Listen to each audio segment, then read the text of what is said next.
এই মুহূর্তে আমরা একটা মিশ্রণের অঙ্ক করব। দেখো কি সহজে আমরা কনসেপচুয়ালি করতে পারি এবং শর্ট ট্রিক্সে করতে পারি। 3 লিটার সিরাপযুক্ত জলে সিরাপের পরিমাণ হচ্ছে 60%। ওই মিশ্রণে যদি আরো 1 লিটার জল ঢালা হয় তবে মিশ্রণটিতে সিরাপের শতকরা পরিমাণ কত? গুড। এখানে দুটো জিনিস আছে, একটা হচ্ছে সিরাপ আর একটা হচ্ছে জল। তো সিরাপ আছে কত পার্সেন্ট? 60%।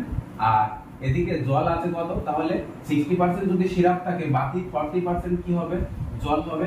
যদি এই 40% কে আর ক্যালকুলেশনে আমরা রাখবো না। তো মোট পরিমাণ মিশ্রণটা কত? 3 লিটার। এই 3 লিটার এর 60% কত হবে? 1.8। ওকে, এত লিটার। তো সিরাপ যদি 1.8 লিটার থাকে তাহলে বাকি 1.2 লিটার কি থাকবে? জল থাকবে। এই পর্যন্ত আশা করি বুঝতে পেরেছো।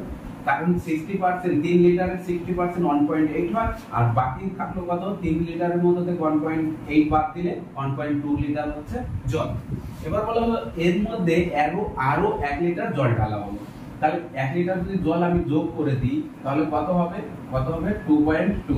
আর সিরাপ আগে যা ছিল তাই আলটিমেট বুঝতে পেরেছি রেশিও। তাহলে দশমিক যদি তুলি তাহলে আমরা কত পাবো? 18 আর হচ্ছে 22।